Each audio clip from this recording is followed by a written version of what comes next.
আমাকে অনেকেই রিকোয়েস্ট করছিলেন যেন ছোট বেবিদের জন্য কিউট করে কিছু ব্যাগ বানিয়ে দেখাই। এই ব্যাগটা আমি অনেকদিন আগে বানিয়েছিলাম, তো ভাবলাম ভিডিওটা যেহেতু করা আছে নতুন করে আবার আপনাদের সাথে শেয়ার করি। এটা একটা টোট ব্যাগ ছিল।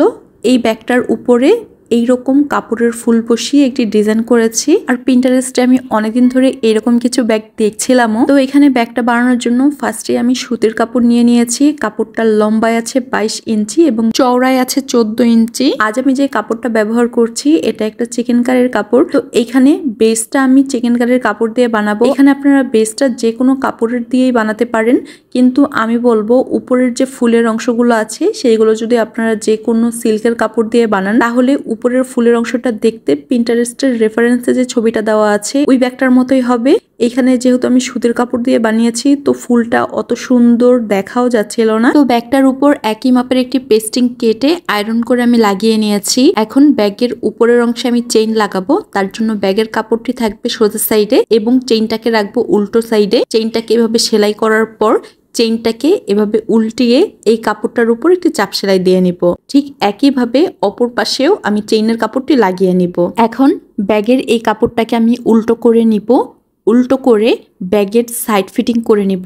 তার জন্য কাপড়টাকে এভাবে মাঝ বরাবর ভাঁজ করব।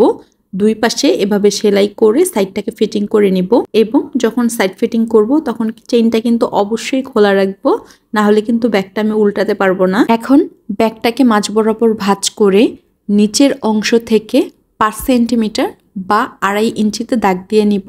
লম্বা এবং চওড়া দুইটি পাশেই কিন্তু 5 সেন্টিমিটার করে দাগ দিয়ে নিতে হবে। এরকম একটি বক্সের মতো করে দাগ অনুযায়ী এই কাপড়টাকে আমি কেটে নেব। একইভাবে অপর পাশের কাপড়টাকেও আমি কেটে নিয়েছি। এখন নিচের অংশে কাপড়টা কিভাবে ধরে এই বরাবর একটি সেলাই করে নিতে হবে। একইভাবে অপর পাশের কাপড়টা ধরেও আমি সেলাই করে নিয়েছি এবং উপরের অংশে যে চেইনটা খোলা রেখেছিলাম সেই চেইনের অংশ থেকে ব্যাগের কাপড়টিকে আমি উল্টিয়ে নিলাম। এখন ব্যাগের জন্য আমি বেল্ট বানাবো। তার জন্য এখানে 22 ইঞ্চি আছে লম্বা এবং 8 ইঞ্চি আছে চওড়া। কাপড়টার উপরে একই মাপের একটি পেস্টিং আয়রন করে আমি লাগিয়ে নিয়েছি এবং কাপড়টাকে মাঝ বরাবর ভাঁজ করে আমি কেটে নিয়েছি, কারণ এখানে আমি দুইটা বেল্ট বানাবো।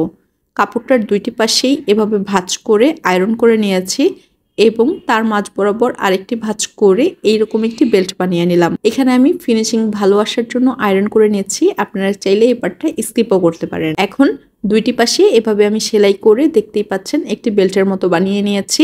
একইভাবে আরেকটি বেল্টও আমি বানিয়ে নিলাম। এখন এই বেলটাকে এই বরাবর বসিয়ে আমি সেলাই করে নিব।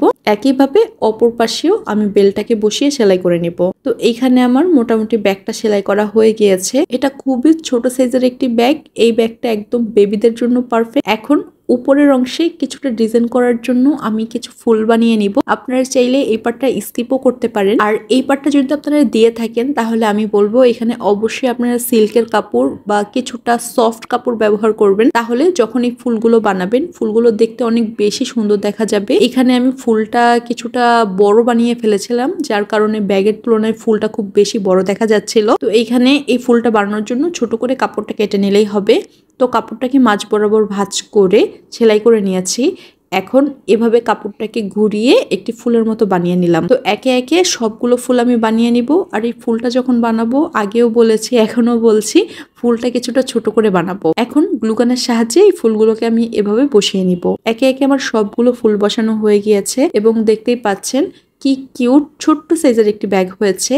এই ব্যাগটা কিন্তু বেবিদের জন্য অনেক সুন্দর হবে। আপনারা অনেকেই রিকোয়েস্ট করেছিলেন বেবিদের জন্য যেন এইরকম একটি ব্যাগ বানিয়ে দেখাই, এবং ব্যাগটা বানানো যেহেতু খুবই সহজ, খুবই সিম্পল এবং ভিতরে কোনো লাইনিংও আমি ব্যবহার করিনি। অনেকে লাইনিং লাগানো খুবই ঝামেলার মনে করেন, তার জন্য এই ব্যাগটা আমি লাইনিং ছাড়াই বানিয়ে দেখিয়েছি। তো দেখতেই পাচ্ছেন আমার ব্যাগটা বানানো পুরোপুরি কমপ্লিট হয়ে গিয়েছে। এই হচ্ছে ব্যাগের ভেতরের অংশ।